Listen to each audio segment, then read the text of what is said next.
What's up? T's One Shot 88 here to talk about why Apex is in a bad state with the servers, and how you could go about fixing it.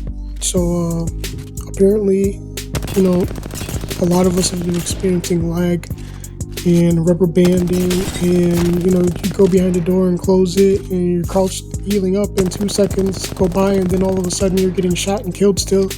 Yeah, so why that happens is because ping can be seen. You go into your settings, general, and put on performance display. It shows you all types of information. It's right up there underneath my change legend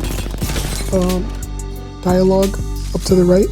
So when you put that on, it shows you all this information. It shows you your FPS, frames per second, and your ping and your choke and all that stuff.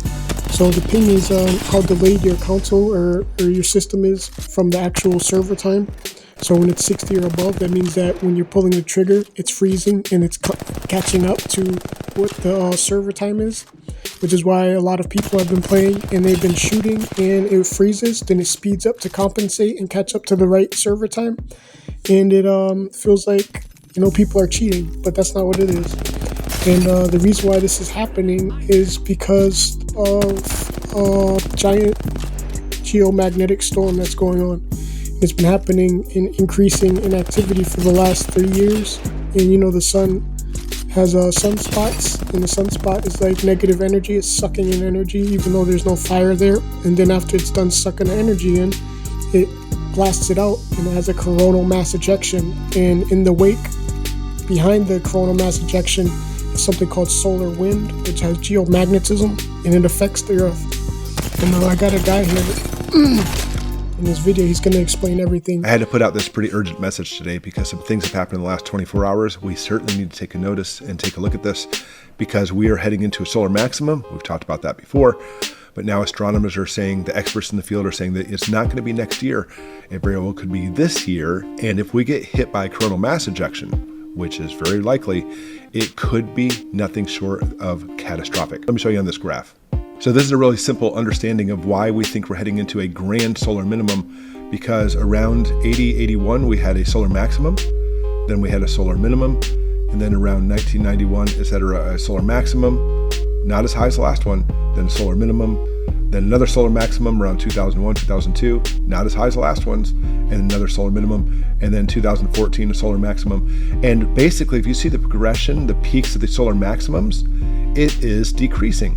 So looking at these last 4 years, they made an assumption, this year is going to be a solar maximum again, but we're seeing a grand solar minimum, and therefore it's not going to be as bad. But that's what they thought. But if we take a look, going back years and years and years, there's always been these fluctuations, and sure enough, this is the part they looked at right here. But just because it went down here doesn't mean the next year is not going to be high. And that's the moral of the story, and we have to prepare for this. We have to be ready, because this solar maximum, as it turns out, it's actually a lot higher than we thought it was going to be, and the amount of activity we've had in the past week, in the past 24 hours, is huge. From physics.org, solar maximum is coming, but now the sun has just released 3 X-class flares. Pay attention to this. This was 17 hours ago. And over a 24-hour period, May 5th and 6th, the sun released 3 solar flares, all X-class, X1.3, 1.2, which are the smallest, and X 4.5. And this is important to look at too. Solar flares can impact radio communications, electrical power grids, and of course mess with spacecraft, astronauts in space, and satellites. So when we see these solar flares hitting, and as they're getting bigger and bigger, X 4.5. He had a lot more, but I didn't include it all, just enough so you get the gist of it. But this has been happening for 3 years. It's affecting all types of devices, including phones, especially the wiring that your consoles are communicating through, even your consoles. There's a guy he's a famous speedrunner because he was playing Mario 64, and he did some impossible movement that got him a speed run time that's impossible to get. And it was because the consoles and all the electronics speak through binary, and the coronal mass ejection shot off energy that activated some of the binary that wasn't supposed to be activated, allowing him to jump way higher than usual. And that's pretty much what's causing all of this with Apex. That in their 20 ping server, because Fortnite still lags, but it's not as bad. So the way that I fix this, because I've been dealing with it for 3 years as well, the way that I fix it is every day I go into the firing range and I run a drill and I make sure I check every sight and I fix the my ALC settings. Every time I come into the firing range, the day before my aim settings get updated, a little tune-up, and they're slapping, and then when I log on the next day, it's fucking ass. It makes no damn sense how much stick drift and how much overshooting and over lapping I am with my aim compared to the day before, and it isn't my skill. I know exactly how to compensate the gun that I'm using. So I go in and I change these settings right here. You see I'm seeing, it's off right here, it's off right there. So the ADS yaw speed, that's your initial point. That's like in the beginning. If you're trying to move left to right and it's lagging, you're gonna want to turn that up or down to compensate. Then the ADS pitch speed is the up and down, and if you're trying to pull down and it's going down too fast, you're gonna have to turn that down, and if it's going too slow, then you have to turn it up.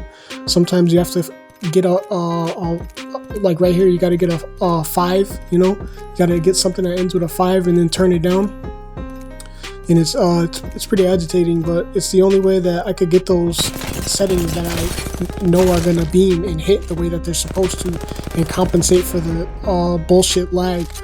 So also, if your aim is fine in the beginning but it's off at the end, you're gonna want to turn the ADS extra yaw speed or ADS extra pitch speed, whichever one is moving too fast or too slow, up or down, and that's how I compensate for the lag.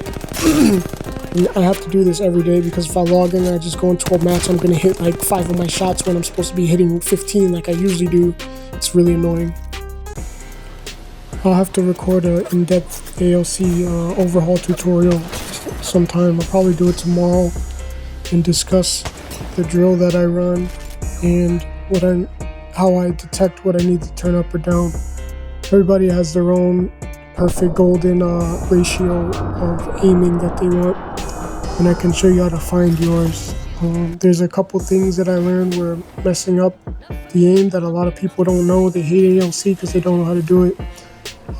I've shown somebody that made it to master for 7 seasons. I met him in like season 12, and he's like, I've been trying to get to Pred, it's so hard.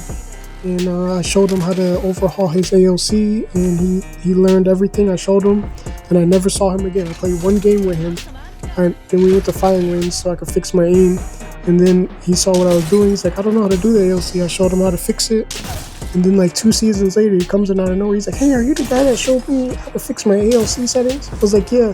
He was like, bro, I finally made it to Predator 2 seasons. No, he thanked me. He was so happy. Haven't seen him since. But I'll show you guys what I know. There's a lot of stuff. I use the Pyroptic settings, and instead of keeping them at 1.0, I turn them up, because when you have the ALC settings on, they're good from far away. You have the perfect aim from mid range, perfect. But your close range is slow, and that's because the ALC is too strong. But I'll explain everything tomorrow when I record it. If you learned anything from the video, please like. Don't subscribe unless you've liked a couple of my videos, because who wants to be subscribed to someone over 1 video? Good luck.